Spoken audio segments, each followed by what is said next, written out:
ताजुल इस्लाम बुखारी साहब जैसे लोग जो हैं, ये पाकिस्तान की क्लब की सतह की जो ग्रास रूट क्रिकेट और ये जो टैलेंट हंट कर रहे हैं ना, इस तरह के जो असल काम है वो इन लोगों ने किए हैं। और अगर आप उनके पास जा नहीं सकते हैं, उनकी उनकी माली मुआवनत या उनकी इलाज मुआवजे का ख्याल रखना तो दूर की बात है, आप अयादत के लिए भी नहीं जा सकते हैं। फजल महमूद साहब का जब जनाजा हुआ था ना, तो उसका भी राजा साहब आपको पता होगा कि किस हालत में पाकिस्तान क्रिकेट बोर्ड की तरफ से वहां पर कोई भी नहीं था। और यूनुस अहमद सईद अहमद साहब, सईद अहमद साहब, हाँ ठीक है। तो वो उन्होंने ये पाकिस्तान की एक जो बड़े लोग जब ओहदों पर होते हैं, वो उनकी तरफ से एक जो नज़रअंदाज करने वाली हिकमत अमली है, ये लोगों को आगे वैसा बनने से रोकने की तरफ लेकर जाती है। अगर आप अपने इन लोगों को उनका ख्याल रखते हैं, उनकी अयादत करते हैं, मुश्किल वक्त में उनके साथ खड़े होते हैं, तो इसका मतलब है आप और लोगों को तरगीब दे रहे हैं। अच्छा राजा साहब, बात यह कि पाकिस्तान पहला मैच हारा, दूसरा हारा, तीसरा पाकिस्तान ने जीता।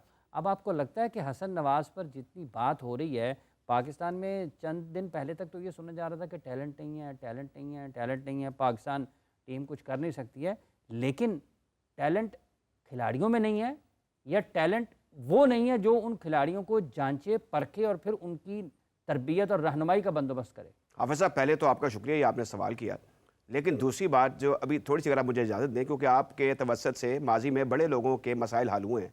अभी जैसे प्रोफेसर साहब का जिक्र किया, सिराजुल इस्लाम बुखारी साहब का, तो हम भट्टी साहब के साथ यकजा होकर क्रिकेट बोर्ड से ये दरख्वास्त करते हैं चेयरमैन साहब से कि उनकी बीमारी में उनकी मदद भी की जाए अखलाकी तौर पर, अगर माली भी उनको ज़रूरत है तो ज़रूर होनी चाहिए। वो एक एहसास है हमारी। रहा सवाल आपका ये, जब आपने सवाल किया कि जी टैलेंट नहीं है, लेकिन एक भट्टी साहब को शामिल कर लें, वो कह इखलाकी मदद तो होनी चाहिए ना, भट्टी साहब की फरमा रहे हैं, इखलाकी मदद होनी चाहिए, उनकी इज्जत की जानी चाहिए, उनका वो रुतबा जो वो जायज मकाम है पाकिस्तान के क्रिकेट में। वो बड़े इंटेग्रिटी वाले आदमी हैं, उनको मैं प्रोफेसर साहब से मेरी रियाजमंदी थोड़ी बहुत रही है, वो इंटेग्रिटी वाली आदमी है। लिहाजा हम ये तो नहीं कह सकते कि उनकी हालत खराब है, उनकी मदद की जाए, वो मांग रहे हैं, नॉट एट ऑल। अगर कुछ है भी तो फिर जाकर क्रिकेट बोर्ड अपना किसी, अगर चेयरमैन साहब नहीं जा सकते, आमिर मीर साहब, चेयरमैन से कम जाना ही नहीं चाहिए राजा साहब, चेयरमैन से कम किसी को जाने नहीं चाहिए मेरे ख्याल में। वो एक शख्स ने अगर आपकी 4-5 दहाइयां खेल के मैदानों में गुजार दी हैं, तो चेयरमैन का कोई रुतबा उससे कम तो नहीं है, वो बहुत बड़ा है।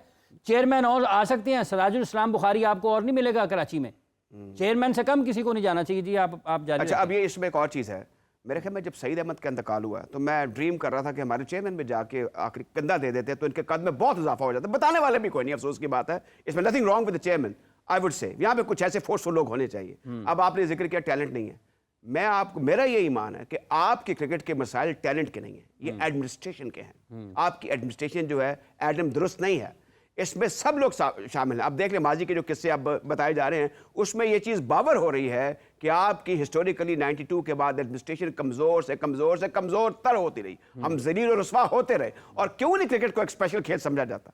कौम के मिजाज पर असर पड़ता है, लोगों के मिजाज में बिगाड़ पैदा होता है, लोग साइको केस हो जाते हैं, लड़ना शुरू कर देते हैं, गालम गलौज पे उतर आते हैं। तो क्यों नहीं समझते? ये क्यों इतने बेइज्जती प्रूफ हो चुके हुए हैं? तो इसमें बड़ा ज़रूरी है कि हमारे चेयरमैन साहब और पैटर्न साहब मिलकर बैठें और कोई ऐसा लाया अमल इख्तियार करें जिससे हमारी साख बेहतर हो जाए, हमारी बदनामी ना हो, जिससे हमारी साख बेहतर हो। ये जो तनकीद है भट्टी साहब, अब पाकिस्तान क्रिकेट बोर्ड पर एक दौर में तो 3 लाइनों की खबर लगती थी तो कुर्सियां हिल जाती थी। आज आपको लगता है टेलीविज़न चैनल्स पर प्रोग्राम्स होते हैं, अखबारात में लिखा जाता है, डिजिटल पर वीलॉग्स होते हैं, वीडियोज़ आती हैं, पाकिस्तान क्रिकेट बोर्ड पर कोई असर नहीं पड़ता?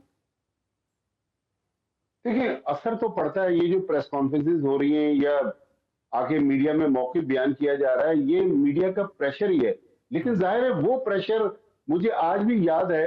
एक बार चिश्ती मुजाहिद साहब कह रहे थे कि यार मुनीर हुसैन मुझे अक्सर कहा करते थे कि यार फला बंदा आधे कॉलम की मार है, फला बंदा एक कॉलम की मार है।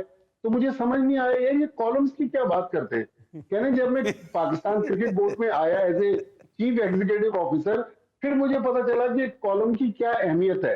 तो मैं, आप और राजा असद साहब तो प्रिंट मीडिया से हमारा ताल्लुक था, फिर हम इलेक्ट्रॉनिक और डिजिटल मीडिया पे आए। लेकिन मेरे ख्याल में तनकीद बराए इस्लाह होनी चाहिए।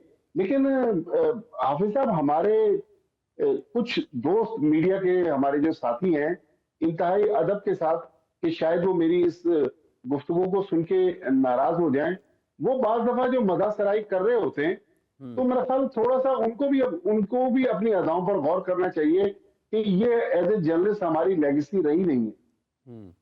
अच्छा, एक बड़ी दिलचस्प बात की है अभी। हाँ। अभी मुनीर हुसैन साहब का जिक्र हुआ है।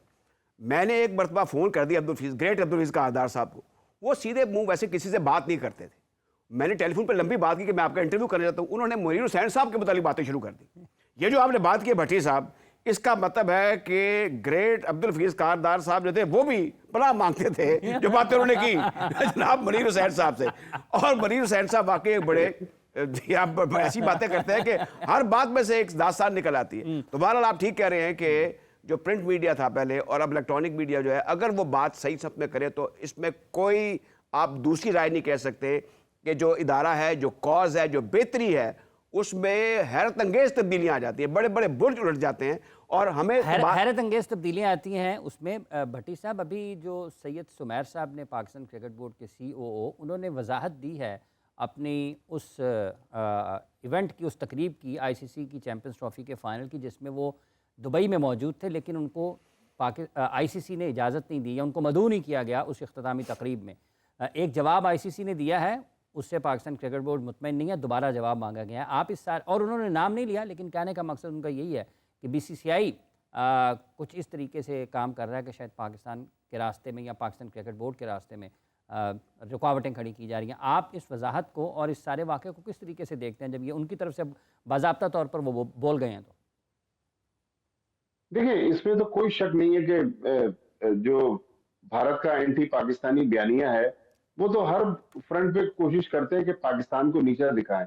लेकिन मेरा एक सवाल हाफिज साहब, अगर अगले कुछ दिनों में फिर कोई प्रेस कॉन्फ्रेंस हो जाए और आप यहाँ राजा असद साहब वहां मौजूद हों, तो ये PCB से जरूर सवाल करें कि क्या आपने फाइनल से पहले या फाइनल शुरू होने से पहले ICC को कन्वे कर दिया था कि मोहसिन नकवी साहब आज अवेलेबल नहीं है क्लोजिंग सेरेमनी के लिए, तो मोहसिन नकवी साहब की जगह सुमैर साहब जो हैं वो पाकिस्तान को रिप्रेजेंट करेंगे? ये मुझे इस सवाल का जवाब चाहिए। लेकिन जाहिर है इंडिया जो है वो पाकिस्तान दुश्मनी में तो बहुत आगे जा रहा है। लेकिन देखें, इंडिया में बाज अच्छी चीजें भी हो रही हैं। अब आज से इंडिया में IPL शुरू हो रहा है। IPL में उन्होंने क्या किया कि कोविड के दिनों में वो जो गेंद पर थूक लगाने का जो एक सिलसिला था, उस पर ICC ने पाबंदी लगा दी थी। लेकिन IPL में BCCI ने उसको शुरू कर दिया दोबारा से। कल मेरी राशिद लतीफ से भी बात हुई, सिकंदर बख्श से भी बात हुई, और लोगों से भी जो बात हुई, तो वो सब लोग इसकी तारीफ कर रहे हैं। क्या ही अच्छा हो। आज मैंने नसीम शाह का भी बयान पढ़ा, उसमें अपने